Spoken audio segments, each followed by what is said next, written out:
write the refraction occurring at second surface, that means S2, that is taking place from denser medium to the rarer medium. So therefore refraction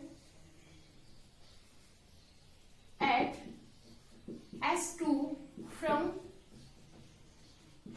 denser to the rarer medium. And you know the formula for refraction occurring from denser medium to the rarer medium. We will simply, अगर आपको याद नहीं है तो मैं आपको एक बता देती हूँ, जहाँ पे भी आपका μ1 है उसको रिप्लेस कर दीजिए μ2 से, और जहाँ पे भी आपका μ2 है उसको रिप्लेस कर दीजिए μ1 से, तो आपके पास फॉर्मूला बन जाएगा डेंसर मीडियम से रेरर मीडियम के लिए जो रिफ्रैक्शन होगा वो. तो लेट्स डू इट. μ1 को रिप्लेस कर देते हैं μ2 से, so μ2 by minus of u, plus μ2 को रिप्लेस कर देते हैं μ1 से बाय v, और जहाँ पे μ2 है उसको रिप्लेस कर देते हैं μ1 से, यहाँ पे μ2, so μ1 minus μ2 over r. Now again we have to change the values of u, v and r in for the refraction at second surface S2. u would be, जो आपका फर्स्ट रिफ्रैक्शन से जो इमेज बनी है I dash के ऊपर, वो second refraction के लिए ऑब्जेक्ट का काम करेगी. दैट मीन्स इस टाइम पे जो आपका ऑब्जेक्ट डिस्टेंस होगा, we will take v1 as the object distance. Second refraction के लिए जो आपकी जो ऑब्जेक्ट होगा, वो ये जो फर्स्ट रिफ्रैक्शन ने जो इमेज बनाई है इतने डिस्टेंस पे, वो आपका ऑब्जेक्ट की तरह ये इमेज क्या करेगी, बिहेव करेगी. So we will simply replace μ2 by u को आप रिप्लेस कर दोगे v1 से, तो minus of v1 plus μ1 by v. v तो आपका क्या होगा, फाइनल इमेज आपकी v ही बन रही है, so v and this is equal to μ1 minus μ2 over r.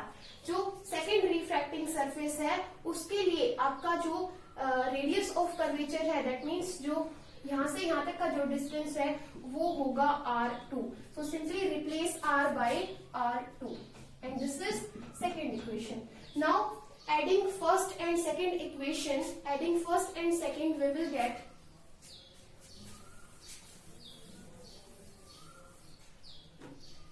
adding first and second equation, we will get, आप यहाँ से देख सकते हो आपके पास है यहाँ पे μ1 बाय u, यहाँ पे है μ2 बाय v1. यहाँ पे देखो ये वाला जो है μ2 बाय v1 और यहाँ पे है माइनस ऑफ μ2 बाय v1. सो ये टर्म आपके पास कैंसिल हो जाएगी and we will left with μ1 by v minus μ1 by u. So μ1 by v plus minus μ1 by u and this is equal to, अगर हम यहाँ से एक चीज कॉमन ले ले, क्या चीज कॉमन ले ले, अगर माइनस को अगर हम कॉमन ले ले तो ये बन जाएगा μ2 माइनस μ1 माइनस ऑफ μ2 माइनस, ये बन जाएगा आपके पास माइनस बाहर आ जाएगा μ2 माइनस μ1 बाय r2. तो आपके पास यहाँ से भी μ2 माइनस μ1 बन गया, यहाँ से भी आपके पास μ2 माइनस μ1 बन गया है. दोनों को ऐड करोगे तो क्या बनेगा, μ2 माइनस μ1 बाय r1, यहाँ पे माइनस साइन है तो माइनस साइन आगे आ जाएगा, μ2 माइनस μ1 बाय r2. और यहाँ से क्या कर सकते हैं, यहाँ से μ2 माइनस μ1 को कॉमन ले सकते हैं एंड इट वुड बिकम, ये हो जाएगा, μ1 को कॉमन ले लेते हैं, ये आपके पास u आएगा. 1 by v minus 1 by u is equal to μ2 minus μ1 into 1 by r1 minus 1 by r2. आप क्या कर सकते हैं, μ1 को इधर डिवाइड कर दो μ1 से, 1 by v minus 1 by u is equal to μ2 minus μ1 by μ1 into 1 by r1 minus 1 by r2.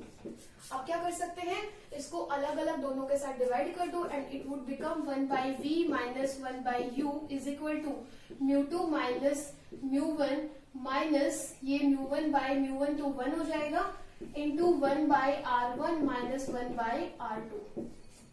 Next is, अब सिर्फ कैलकुलेशन रह गई है. μ1 को हम रिप्लेस कर सकते हैं म्यू से. That means refractive index of the medium with respect to the surrounding. Refractive index of the medium with respect to the refractive index of the surrounding, उसको हम सिंपली रिप्लेस कर सकते हैं म्यू से. तो यहाँ पे आ जाएगा 1/v minus 1/u is equal to mu minus 1 into 1/r1 minus 1/r2. अब क्या कर सकते हैं, अब हम ये कर सकते हैं कि अगर u is equal to infinity, that means object is lying at infinity, in that case image will be formed at focus और object से focus तक का distance is known as focal length. So in that case v would be equal to the small of f, that means focal length. So यहाँ से आपके पास आ जाएगा 1/f upon में 1/u की जगह हम पुट कर देंगे infinity is equal to mu minus 1 into 1/r1 minus 1/r2. Something over infinity is 0. So simply 1/f is equal to mu minus 1 into 1/r1 minus 1/r2. This is the Lensmaker formula. As I have already told you, Lensmaker formula establishes a relation between focal length, radii of curvature of the lens, and the refractive index of the material of which this lens is made up of. In the next video, we will learn the Lensmaker formula for the concave lens. Thank you.